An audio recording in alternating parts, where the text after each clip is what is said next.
The first moment that you're here, you're gonna start using it and you're gonna start learning how to use it, because it is gonna be an integral part of whatever you do, whatever your function is in a company, in any company, it's gonna be an integral part. And if you don't know how to use it, and if you don't learn how to use it, you're gonna be left out. It's actually, there's a good study around it, is if you know your trade and you use AI, then you can augment with X%, 40% your skill. If you don't know your trade and you use AI, you actually decrease in efficiency, because you don't see the issues, the hallucinations or whatnot that the system has.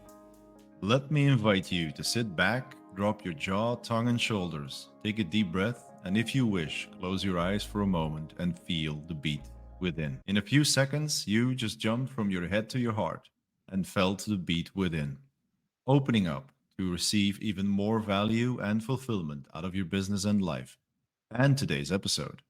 I'm your host, Nico van der Venne, confidant to successful CEOs, founders, and entrepreneurs who are striving to achieve everlasting fulfillment. Welcome to the Everlasting Fulfillment Podcast with our next guest, Evarest Schofs. He's a co founder of OneBanzai, where they help companies make the best use of emerging technologies. An avid tech enthusiast and space nerd, passionate about building new ventures from scratch.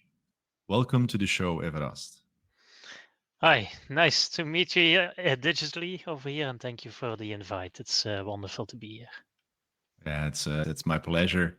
I told you in the green room I have a first question, and I think maybe you get an idea of what I wanted to ask you. Space nerd, please explain. I'm intrigued. I'm intrigued. It's been already since I'm young. I'm really into everything that has to do with space. So yeah, getting into space, doing something there, it's really a lifelong wish of me. But also, it's one of my, as you can say it, North Stars. Maybe that's Yeah. the term. We always say at the office, okay, he's still working on his asteroid mining ID. Basically, asteroid mining, that's my North Star. We need to get there someday, sometime. Whatever we do, that's the little steps to get to that point.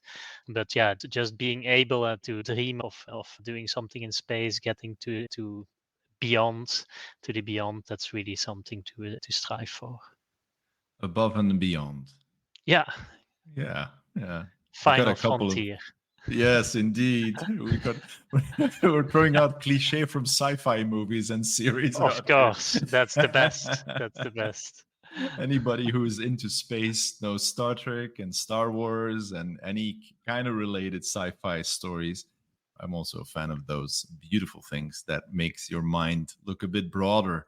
Especially what I've always found interesting is, let's take the difference between Star Trek and Star Wars. We're talking space anyway, but the leadership styles for me was amazing. It's a driving force for me. I loved Star Trek as Mhm. an euphoria epiphany, really perfect environment, and everything is okay. So there's no more money, everybody has food and everything.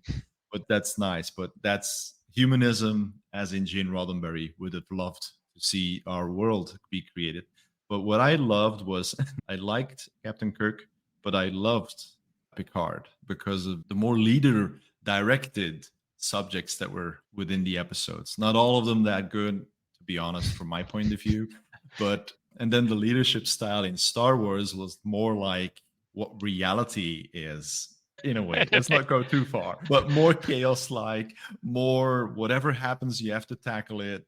More, I think it's a little bit more realistic as we experience it. I don't know, Everest, how's your story going from your past to the point where you are right now and keeping the eye on that North Star? Yeah, I wouldn't say that we are in Star Wars, but it's a little bit chaotic. So as a startup, it's not something that you always have under control, even if it's a small team, small endeavor. You don't have everything under control, especially the outside world, and that's something that sometimes kicks in and kicks in hard. And basically, you need to cope with these changes. While in a big company, it's often kind of cushions. So you have lots of processes and different, obviously also cash to weather storms, which definitely is not necessarily the case. So I feel like more in a small shuttle than in a big spaceship flying around and trying Mhm. to find my way through this asteroid field. But let's stop with the links with space. But that's in the end what's up, and that also is part of the charm of being in a small company like this. I've worked in bigger, yeah, very big companies before, and obviously it has its advantages. You also, one of the things that I really felt when I started yeah, full time in OneBanzai was actually some kind of shrinking pain. So I felt that I really came into a small enterprise where there's not a lot of support. So you can't pick up the phone and you have expert XYZ on the phone for any problem that you could have. You have to find it yourself now. And you have to build that network and maybe find people that can support you. But when you start out, that's all almost zero. And that was an interesting feeling that I didn't anticipate when I started out. Yeah, I recognize it. I started my business in 22, 1 week before Corona hit the world. Perfect timing. I know. I'm really good at timing. But one of the things I noticed is I came from Big Blue, IBM, and worked for Big Red right before that, Verizon. So those corporate environments, you think, oh, I need somebody to review my document. Let's call a copywriter somewhere in, I don't know, Timbuktu. And at least it was somebody who you knew that they were good because they were hired and they were trained by the company and they had all the templates and the mindset and the mission statements and values and everything was drilled into their mind. And you were absolutely sure that the thing was done according to company, what do you call it? Standard, Logo or values or sorry? company standards. Yeah. That's the word, indeed, company standards. And now you come into an environment where it's a lot smaller, only a few people. Some of them might know copywriting out of their high school or university times because of writing a lot of stuff and so on. But what I've noticed is that taking up that role as being, okay, we don't have that, it needs to be taken on anyway. At least somebody needs to take up that role and say, we need to find somebody. And that's also you tackle with those things, don't you? It's, okay, I'm the person here in the middle who needs to get these things done. How do you experience that for yourself? Yeah, in the beginning, it's basically you need to do everything. So I had to look to have a co-founder, so I could at least you could split the tasks somehow. But obviously, a very big amount of these tasks fall with yourself, and after a while, you start to work with people more often. For example, with freelancers, and then maybe in our case with team members and then you can start delegating. But yeah, delegation is not easy, especially if it's your own little child, your own company.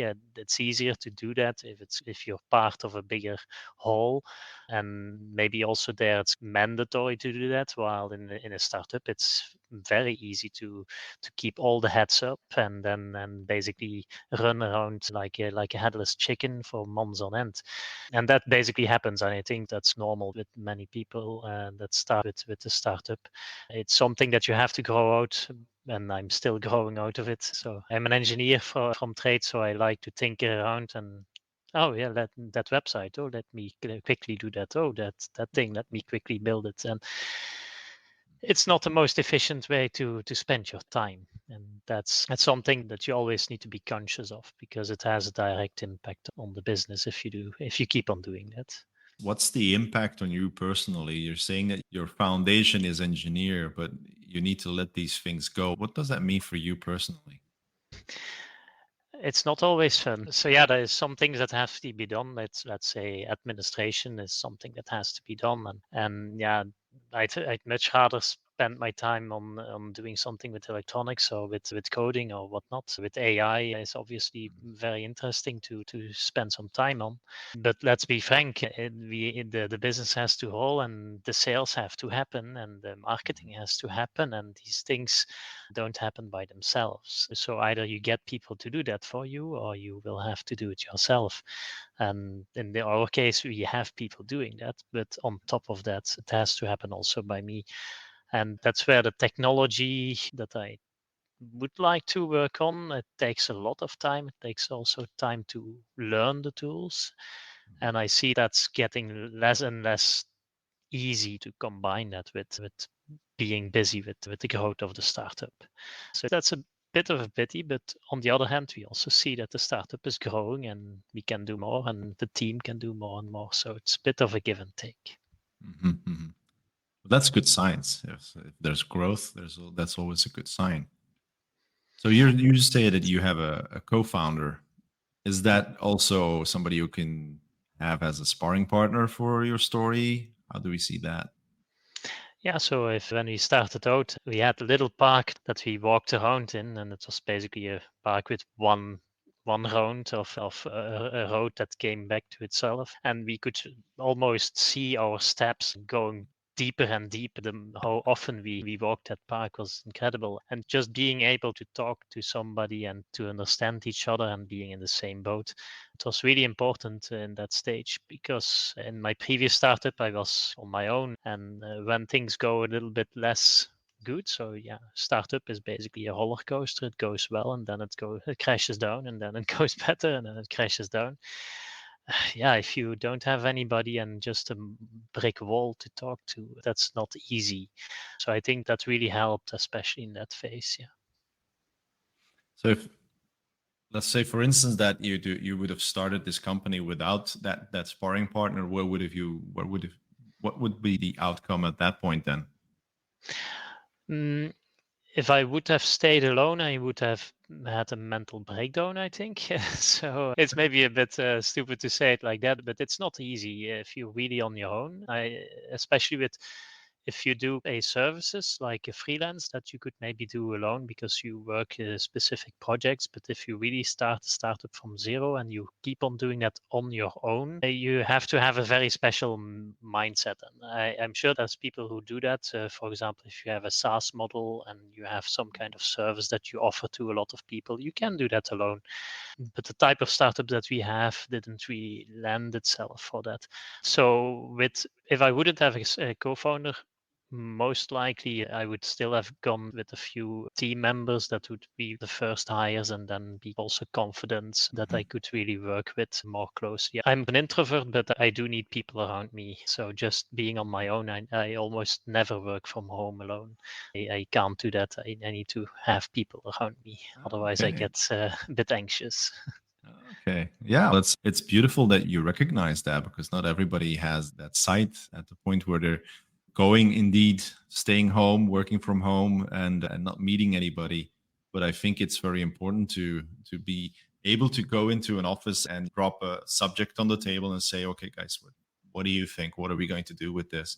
I've had this several times with clients as well, where they were saying, yeah, I'm doing this alone. Even they had a team, but the problem was that the team was dependent on them. Like you were saying earlier, you're an engineer, so you love fixing things or reverse engineering them to make them better or anything like that.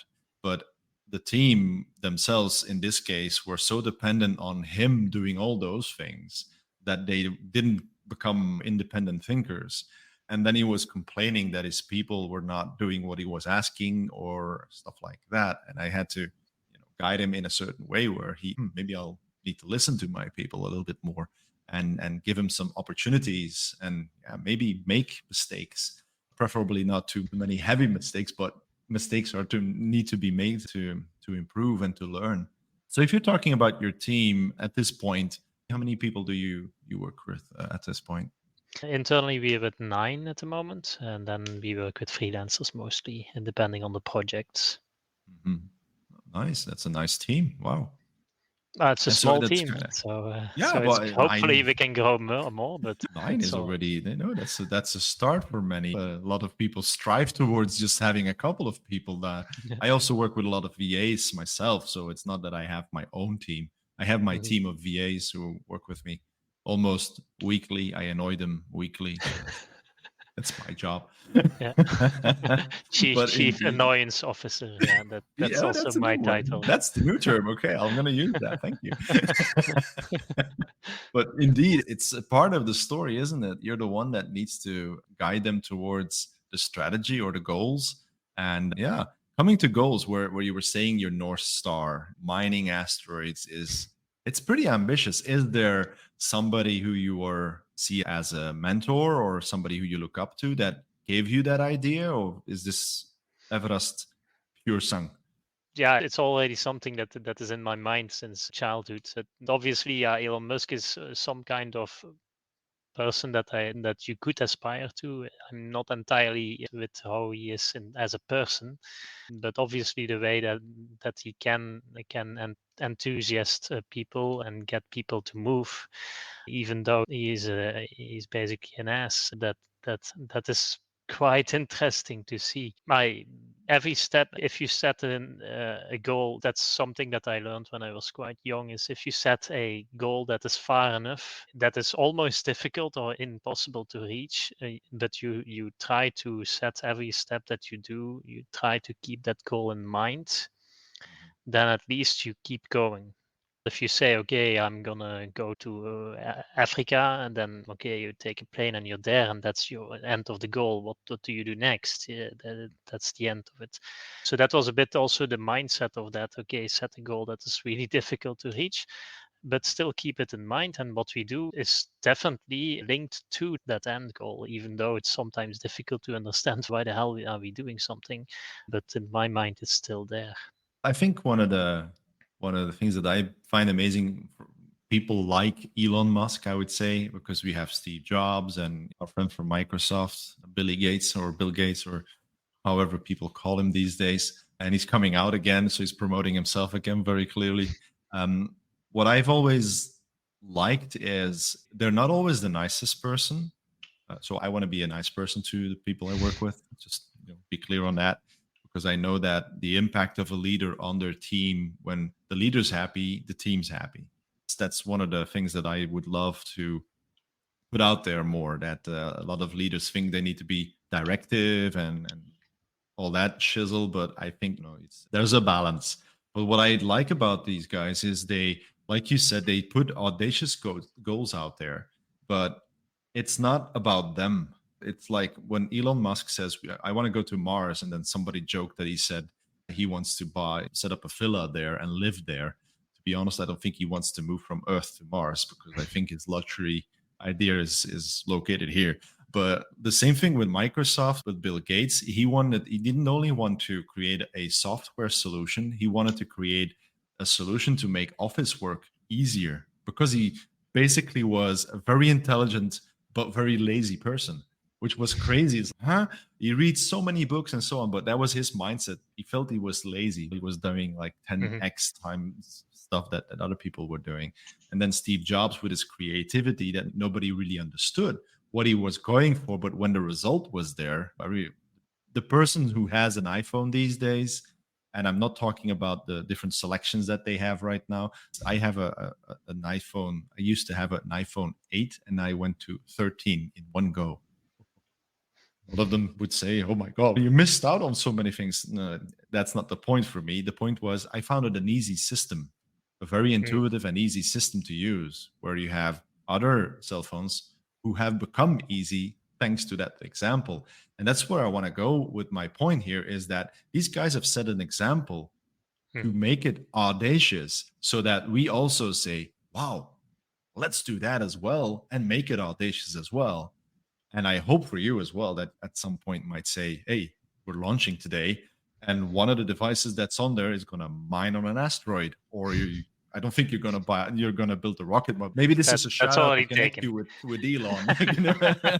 That's all. That's already taken. No, Yeah. but these audacious goals are key to that. It's obviously also part of the culture. So setting goals like that in the US, if you say I'm changing the world as a US startup, you're basically one of the many. If Mhm. you're changing the world in Europe, you're basically laughed at. And True. that's really a big difference in terms of culture between these two continents. And also something that I'm struggling a bit with because in my opinion, it's really needed to have a bit more ambition in life to get ahead instead of basically sitting in front of TV and hoping that life will be good to yourself. So yeah, that's a bit my view on it also. I agree. I agree. And one of the other things that I love, what I've learned from one of my mentors, and I right before we have our conversation here, I recorded a solo episode where I explained the effect of leadership on myself and what I've learned over the past years. And one of the things is the isolation as a leader. You're alone. You are the one who is doing this, and it's not always possible to talk to anybody about it.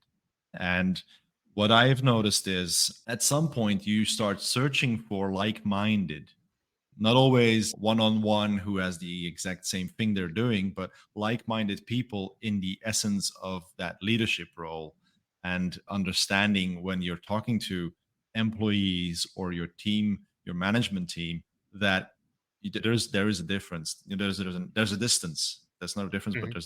there's a distance. I don't know if you have that experience yourself in any way. Yeah, in a small team, it should be less because otherwise there's way too big a difference between the leadership and the team. But still, it's true. Right? It's impossible to talk about everything with employees or with team members. Um, while I don't have that many, or even if I'm correct, any things that I don't share with the team. So typically they know quite a lot, if not everything that's happening.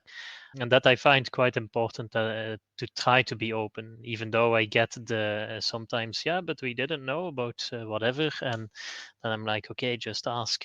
But I do understand that it's difficult. It's always lonely at the top, they say, but that doesn't have to mean that you're sitting on your little throne or something. It's just that some things are easier understood if you went through these waters. And even talking with your parents or something is, or with friends, it's difficult if they didn't have a background in building a startup or doing a business on their own.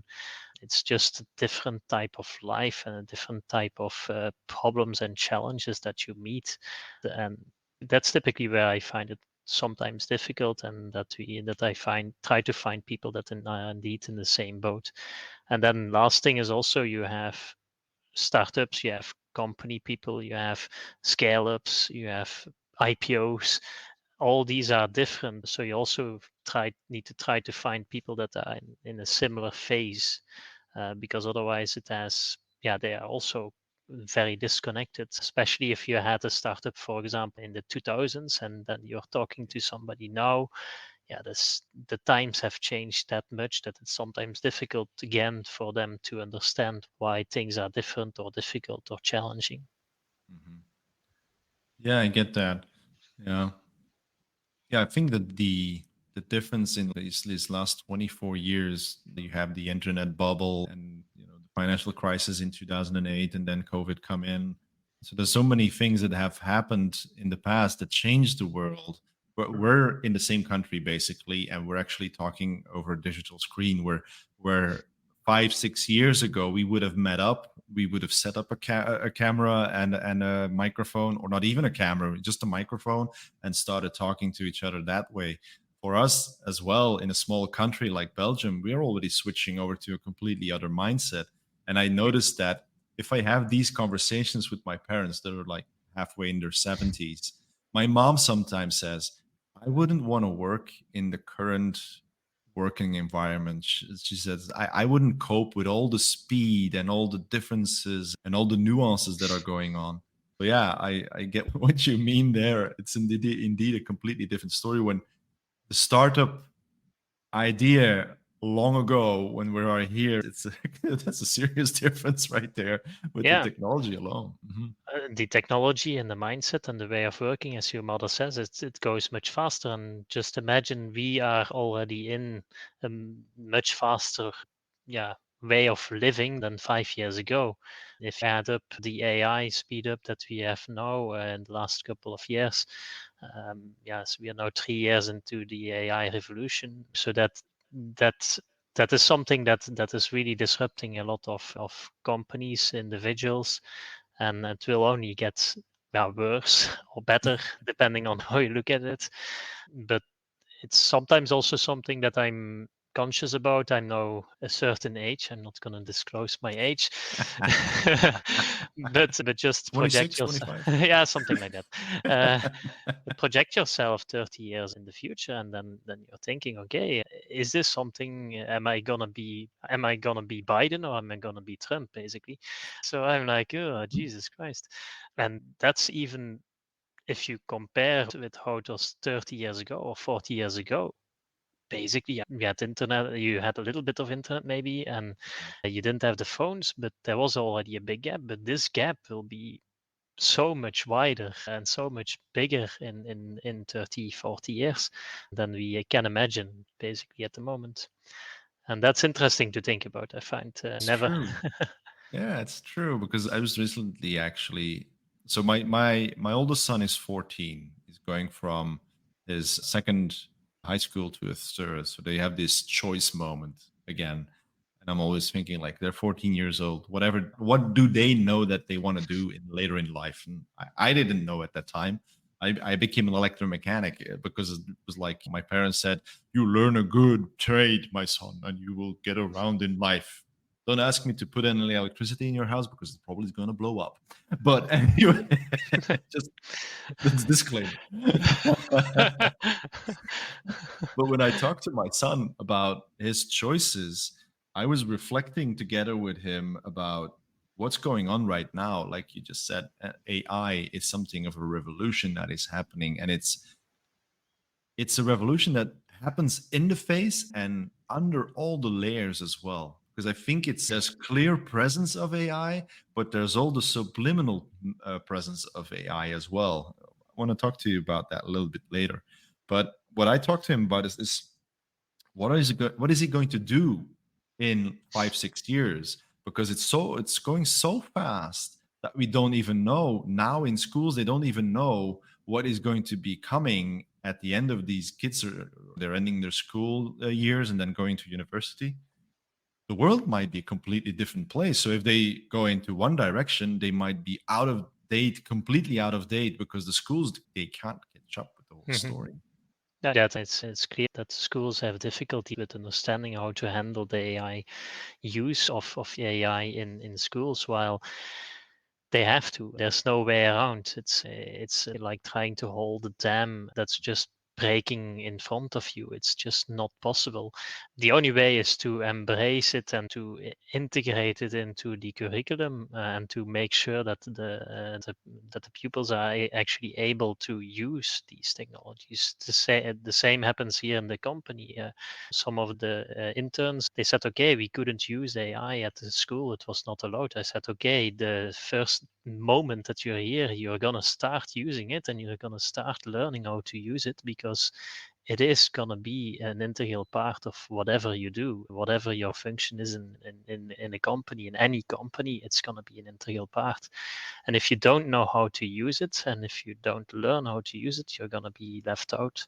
It's actually, there's a good study around it, is if you know your trade and you use AI, then you can augment with X%, 40% your skill. If you don't know your trade and you use AI, you actually decrease in efficiency, because you don't see the issues, the hallucinations or whatnot that the system has. And that's why where the the challenge is, you still need to learn a trade, you still need to be a pupil and learn your basic skills, and then you can augment yourself at 50, 100%, whatever it is, in 5 years. Mhm. But if you don't do that, you really will be crushed by everything. And that's quite a sometimes also a bit a scary thought, that if kids don't learn how to use these technologies, they can actually get left behind. Yeah. Yeah, it's a double-edged sword where Hmm. on one side, indeed, it's not good to make it all too easy, but on the other side, it's good to have them understand how it works. Because I also try to teach my kids, they're not allowed to use it in school either.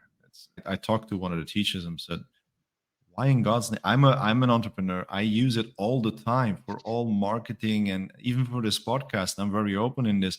The podcast, once we've done, I upload it to a system where AI makes the transcript and creates the blogs and everything. It does everything in one sweep. And is it perfect? No, it's not. Absolutely not. We need to review and we need to check if it's readable or interesting even for some people. But this is the technology after 3 years. Do that X5 in 15 years? Like, where is this going? This is going to be, but I don't believe that AI will ever replace a human conversation, for instance, because there are still some nuances that a human detects in these conversations at these points. I can be very human, but there are still some slight things there. And That, we both know Maura de Klerk, who's yes. also worked on these subjects more on Yeah. the ethical side, if I remember correctly. I had her on the show as well. Mhm. And one of the things that she brought up was how close they are getting to connecting AI with our human gray matter. And that's where I'm thinking, whoa, that's a completely different story. Yeah, Because but then that's this machine learns who we are as yeah. humans. So that's the machine brain interface. Instead of brain machine interface is basically your keyboard or whatever, an input Yeah. to the computer. But the other way around is where we are not yet at. The closest that we are is maybe the some systems from Elon is again that with Neuralink or something like that. But even that is very rudimentary. These systems are relatively scary if it can happen, but theoretically it could happen. It could work, especially if you see the evolution of AI, how it's going. This is really an exponential. You say, okay, in 5 years it's times five. No, it's times 500, and that's the difficulty of understanding this scaling of technology. Now, if keeps on scaling, that's always the question. So if you ask anybody in Silicon Valley, they will say, okay, yeah, it's all going to scale like hell and blah blah blah, because that's Silicon Valley. They have that mindset, or at least the marketing, to keep on saying that things keep going well. But it's not necessary. It can also be kind of as a function that has some kind of maximum because of technology, physics, or whatever reason, which we don't know at this point yet. And that's something to be seen in the future. If it keeps on going exponential, yeah, then I'm not sure that we will have the same discussion, and then it can actually be two robots talking to each other in in 10 or 20 years. But if it doesn't, then obviously there's still room for a human conversation. Yeah, indeed. I think there we still have that one point where somebody needs to take control. So there's gonna be some form of leadership still out there. So I don't think we're gonna be out of a job. That's the good news.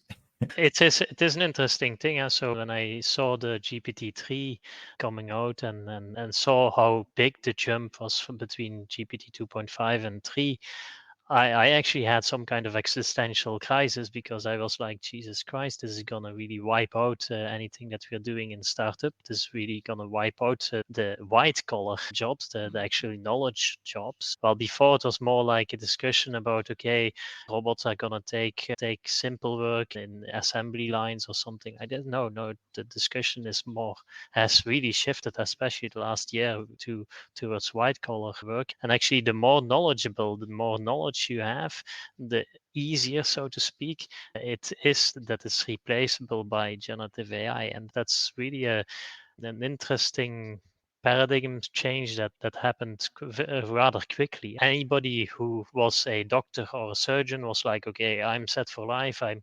definitely not going to be replaced. And I had a discussion this weekend with a doctor, general practitioner, and she said, okay, I was quite surprised to actually understand that, and to understand that my job could actually be completely disrupted, and that in the future it might actually be required to have a AI double check what I'm recommending, because the AI obviously is able to know a lot more, has seen many more, how do you say it, cases than I have before.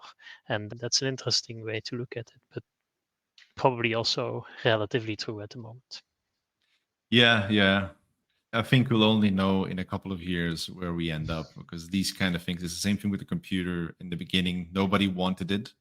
I, I saw the Kodak story just, I think, this weekend again. This is kind of a reminder of what technology can do if somebody thinks about it, brings it to the company. Everybody says, no, nobody's going to buy it. And then suddenly it wipes out the complete company. That's, yeah, Kodak is a very good example of, we don't know what's going to happen in 10, 15, 20 years. But in any case, in 15 or 20 years, I'll probably be sitting on a beach somewhere in Acapulco or whatever. Yeah, you see the same happening with a company like Google. Huh? So they are really Absolutely. afraid of what is happening at the moment. It's very unsure if their business case will still be valid in 5 years. And that's for a company of 100 or 200, I don't know, 100,000 people. It's Yes. a scary thought for them, I guess. Yeah, yeah, absolutely. I switched over from Googling to Lunaing. I call my ChatGPT, I call her Luna. When you prescribe all these things, and I'll ask, "Oh, Luna, I want to know about this. Can you search the internet for information about it?" And she makes it into a logical Mhm, environment of reading, where I have, sometimes I even ask, explain to me like a 5-year-old or an 8-year-old, and you get a completely different view. It's mhm, interesting because it simplifies sometimes these things that we make so very complex. When you go on to Google and you say, I got this error message on my computer, you get, that's the error message, that's the error. Okay, very simple. But when you start asking, why has the Tower of Pisa tilted over? Yeah, mhm, you'll either get these very detailed descriptions about so many little things and so on, while ChatGPT might make it really logical and say that's the reason because the sand is going underneath, blah blah. Very mhm, shortly, very direct of the info that you just need, and that's, I think that's going to be a very big change. It is a big game changer for Google. They can't supply that anymore. There's no prompt in mhm. the Google interface that gives you that much Um, information. You still they get they website. they can, but then they probably completely nuke their business plan, because how do you work with advertisements in that case? So that's something that is really the existential threat to their business. Yeah. Yeah, lots of stuff to think about on the future. So, what exactly do you guys do? Because I shortly explained what you did, but what is the goal of your company, of your startup? Yeah. So actually, we bring new technologies, emerging technologies, virtual reality, augmented reality, generative AI to enterprises either in healthcare. So that can be also hospitals. We work a lot with hospitals and healthcare, but also in general enterprises where we basically help them solve problems, and we do that both on tailor-made solutions, so based on their specific problems, and also for some products that we offer mainly in the training atmosphere. So training people using these technologies, virtual reality, generative AI. Okay, cool. Sounds amazing. I've got a couple of contacts I might towards your direction, because Yeah. they're also working with these kind of solutions, but then more in a practical sense. Mhm, Anne-Sophie, who was on the show as well, they have a company where they have a camera pointed at the work area of an employee, and then the system tells them exactly which part needs to be moved where. So it's also, there yeah, is some AI behind it. So it's also some absolutely. kind of the same system. Yeah. Yeah. Cool. That's very interesting. So when people wanna, they're intrigued by what you do, and they would love to follow you on your mission to mine asteroids, because if you got that point in mind, I'm gonna buy some stock in your company, I think. People go out and search for you guys, and how do they connect? Or is there anything specific that you want to put out there? Yeah, so website is OneBanzai, onebonzai.com. So yeah, you can also follow me on LinkedIn, obviously. So not that I'm really active, but I do post on there.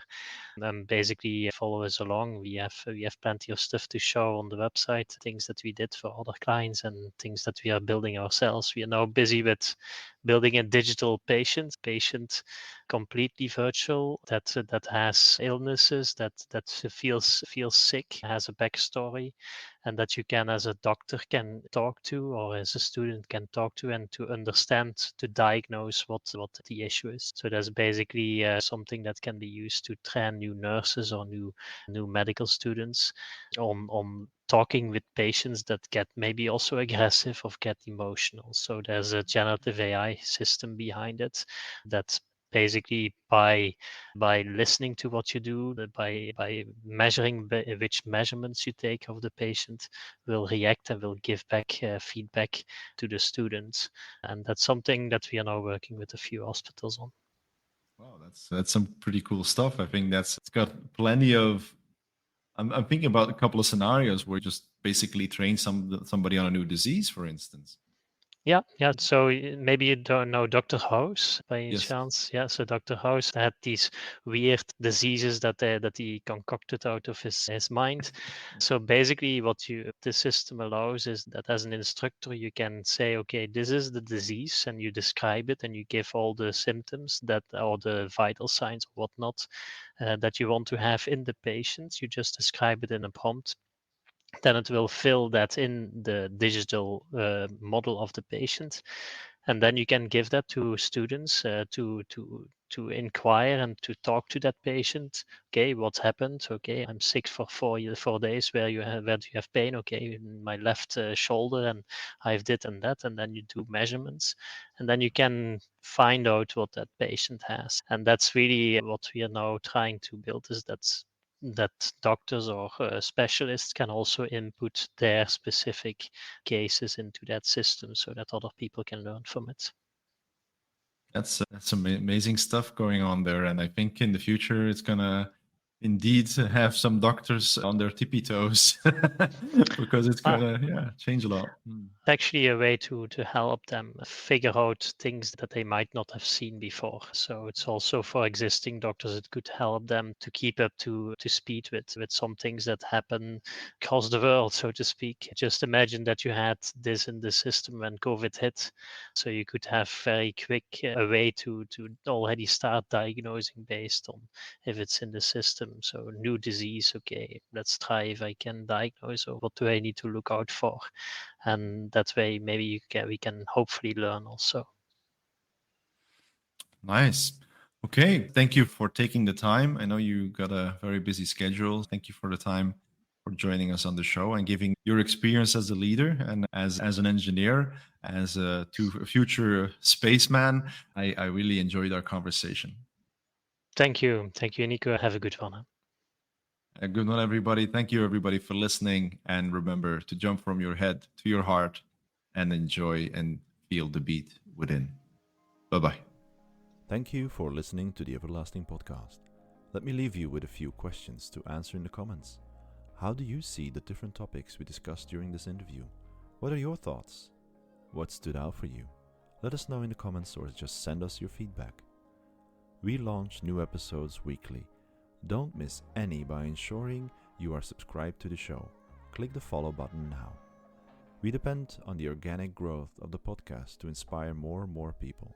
So by giving us a 5-star review and sharing this episode with at least one of your friends who might be interested in the subject, you will significantly help more people become inspired. But more than anything, I am grateful to you for taking the time to listen to the show.